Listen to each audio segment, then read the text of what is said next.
Hey, this is Brent with Lykins Motorsports. This is our 511 cubic inch all aluminum FE engine, and I am giving the bearings a coat or one last clean of lacquer thinner on a shop towel in preparation to have the crank installed. And we're going to go ahead and put on a layer of some of Maxima assembly lube. The good stuff that smells like cinnamon. It's really the only reason that I use it. Even if you use motor oil, some thicker motor oil, it'll be just fine, and it'll protect the engine until you prime it on the pump, prime it with the pump. So the reason I use this is on engines that may sit for a little bit before you can prime the oil pump, or before it's ran or whatever.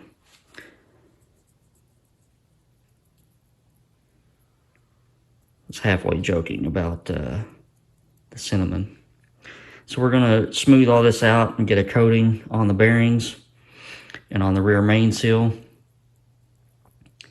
A really good coating on the rear main seal so that it's not dry on startup.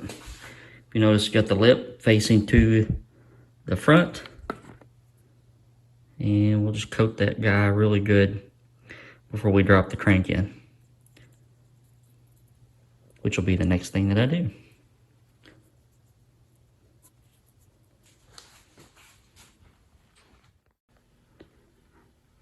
Okay, and we got our crank laid in, and I just keep telling you that it's a shame that we have to cover this thing up. It is so beautiful, shiny, rim polished. I mean, you can just see my reflection in the counterweights. And yesterday when I was cleaning it, I mean, it just sheds solvent and everything so easily. So what we're going to do now, before I put the main caps on, we always get a thrust clearance check. I can hear some clicking when I move it like that, so I know that we at least have some. But you never want to just go ahead and start putting all the main caps on. There are quite a few circumstances where crank has to come back out, and we have to address that thrust bearing. So I'll get a dial indicator mounted, and we'll see what we come up with.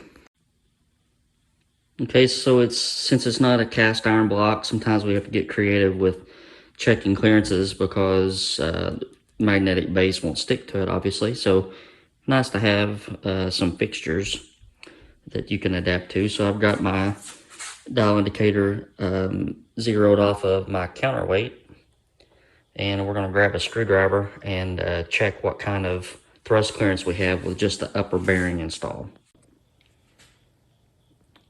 Okay, so we're at 0.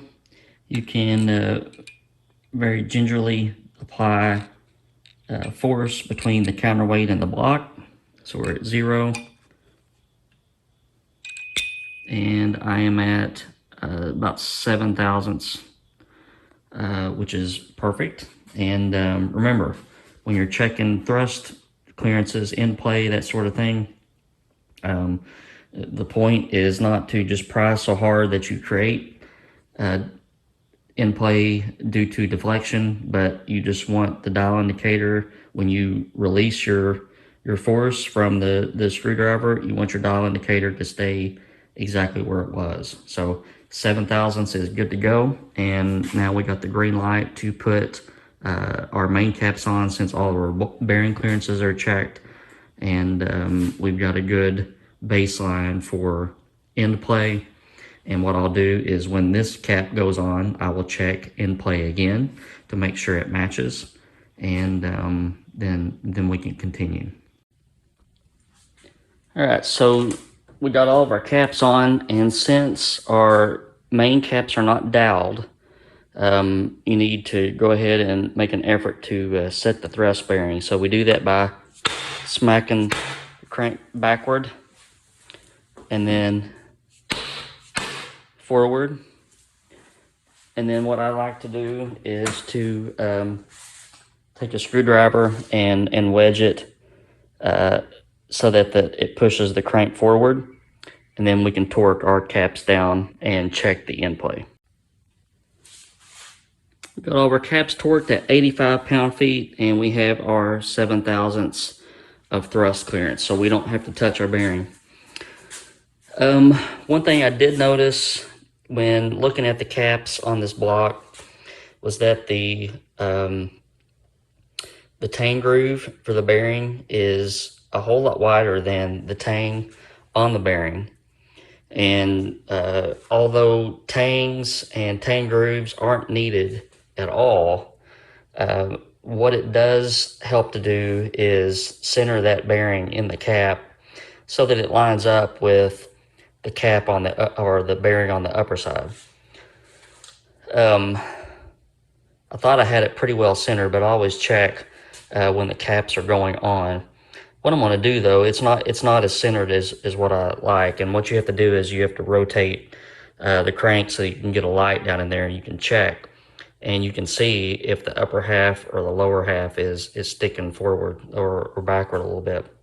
So what I'm going to do, I'm going to pull this fourth cap off, and I'm going to move this bearing in the cap just a little bit that way so that it lines up with the cap or the bearing in the upper side. All the others are fine. Just this one apparently moved a little bit.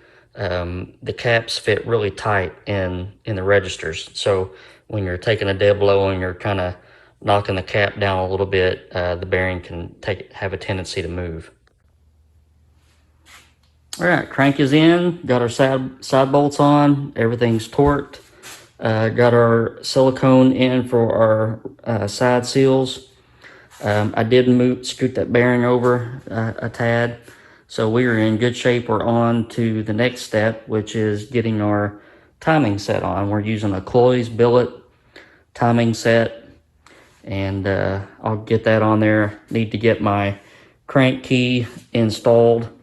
On most situations, you'll have two Woodruff keys on the crank snout for your timing set and your balancer spacer, but in a lot of cases you can just go with one key. It'll stick out past the timing gear, and then your balancer spacer will catch it.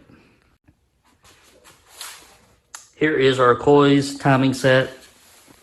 Precision Oil Pumps is making these hardened steel washers for the cam bolt, which is really nice because there's really not one available for the FE with a 7/16 cam bolt. I can't find my finger. There it is. And as you can see, it covers the dowel pin, and the dowel pin is not sticking forward. There's a space there, but it's in there far enough to engage what it needs to engage. I checked the length of the bolt underneath the washer and compared it to how many threads were in the cam. We have more than enough thread engagement. Checked cam in play, we have 5 thousandths. Here's what I was talking about earlier with the one Woodruff key. That is more than enough for your balancer spacer to engage. There is no rotating torque on the spacer, so it doesn't need to be locked in there. It's held essentially in place by the balancer and about 130 pound-feet of torque on the crank bolt, so it ain't going anywhere. I'm going to degree the cam, which will necessitate me sticking a piston and a rod in. Once that is done and we check piston and valve clearance, the timing gear has to come back off. If you remember last video, I have to drill a hole somewhere in this area for the cam sensor that Jay will use. I have not done that yet. So this will come back off once everything is checked. But right now we need to get piston and rod in and make a couple of measurements there, see how far our piston is above deck, at deck, below deck, that sort of thing. And then it'll be time to degree the camshaft and then clay our piston up and check piston to valve clearance. So let's get started on that. Okay, here's our cam degree setup.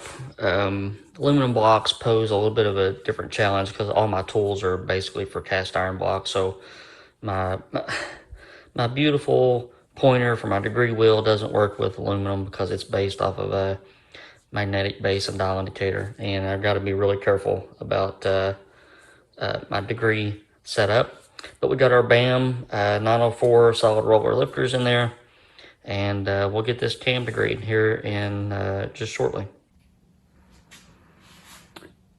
Okay, so cam is degreed, and we got this one. It's actually a 1/16 lobe separation angle, and we've got it about 8 degrees advanced. So good cylinder pressure for pump gas, and durations came in measured within a 1/2 degree. Lift was dead on. So we are on to checking piston and valve clearance, and get all my junk disassembled.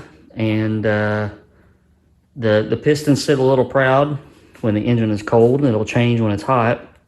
It's set about 2 thousandths above the deck surface, so we'll need to use a head gasket for checking piston and valve clearance. Otherwise, we could potentially lock up our piston against our head or cause some rocking issues or something like that. So, well, let's get going.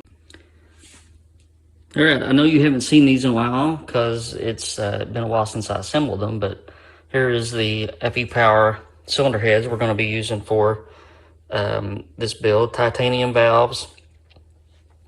I just checked the chamber volume again. With the valves that I'm using, it's only a 61 cc chamber, so that's a really good situation for piston weight, because you're forced into using a dish piston, and these pistons are like 32 cc's, so makes them very light, especially when you can run a longer rod. But these have been ported and they do quite well. I can't remember exactly the exact figures. I'm thinking 430 or 440 on the intake side, so they're pretty stout. I've got our mock-up head gasket on here, and got 2 head studs to help us. These head studs are like stupid long for a Shelby block. I mean, they're like longer than the span of my hand. They reach down and grab the block in between the cylinders way down there. They got a bullet nose on the end of them so that they self-center, which is nice. So we're going to get this head on here, and I've got some clay on here. Then I'll show you the rocker arms that Jay developed for these heads. And we got our cylinder head set down. I've got 2 diagonal fasteners on that'll hold it for what we're trying to do. These are Jay's rocker arms. They're made out of steel, and they also mount to a sub bar that's made out of steel that mounts to the cylinder head, kind of like a TND race setup.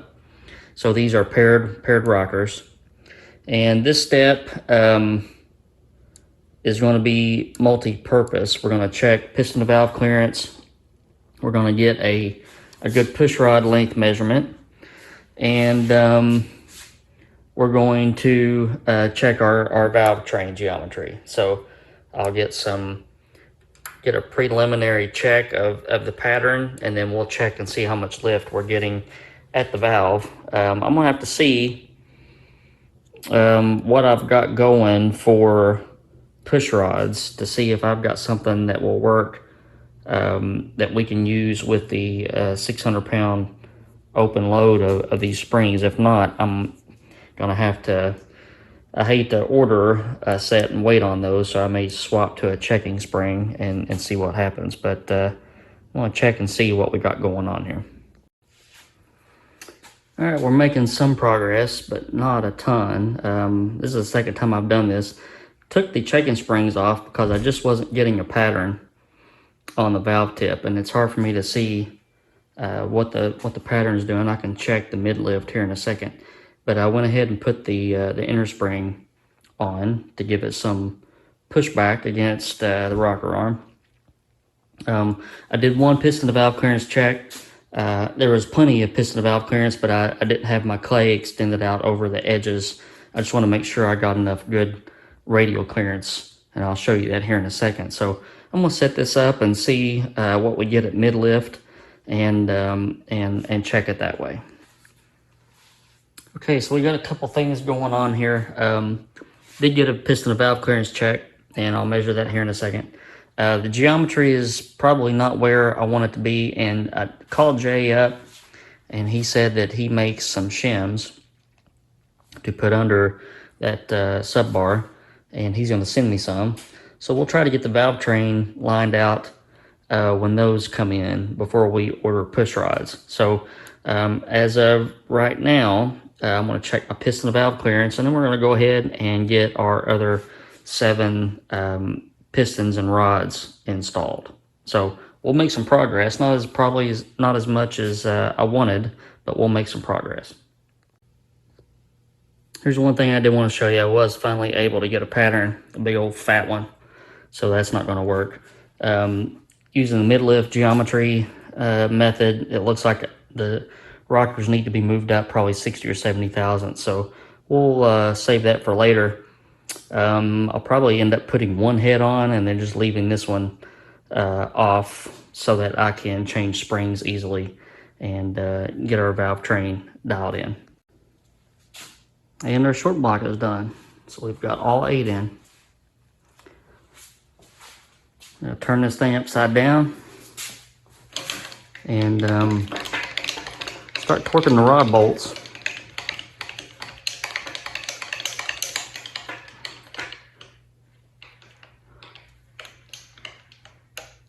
These are these torque at 75 pound-feet, but we'll also check the stretch on them. Don't want to bore you with all that. I may show you a stretch gauge measurement just so you can see what that looks like. But I'm going to go through, and what I like to do is just back them all out, liberally coat them with ARP lube on this bolt. That's what they specify, and then screw them back in and then start torquing. So with a stretch gauge, you just check and see how much the bolt is stretching, and you check it, you zero it at an unloaded state so that this bolt is not ran down. So I'm checking the length of it and zeroing it. Then I'll come back and torque at 75 pound-feet. And Callie's wants us to check it, and it should stretch between 5.5 thousandths and 6.5 thousandths. So torqued 5.5 thousandths. So they're doing what they should be doing. And no need to bore you guys with checking all 8. So I'll fly through here and then I'll check back in with you. All right, I was feeling innovative, so I decided to make some shims. Jay said he had shims all the way up to 120 thousandths. So I think that's what it's going to take to get this in line. You can see got just a little narrow pattern just past center on the valve stem. And we were losing a little bit of lift, but I think it was due to push rod deflection from my checker. We don't have a full spring on here, but these things aren't the strongest. But I think I'm going to go with this, and at mid-lift geometry, we pretty much had a right angle, so I was pretty good with that. All right, so I've got a couple push rods ordered from Trend, and then when those come in, we'll check our geometry again and probably go over our piston valve clearance again. So I'm going to wrap it up for today, and got quite a bit done today. Thankful for that. So hope you guys are having a good week. Make sure, if you haven't, you hit that subscribe button and that like button so that you don't miss out on the rest of this build. Got lots of parts inbound from Aviade and some other stuff, so we're going to be continually working on this until it's knocked out. Hope you guys are having a good week. Talk to you soon.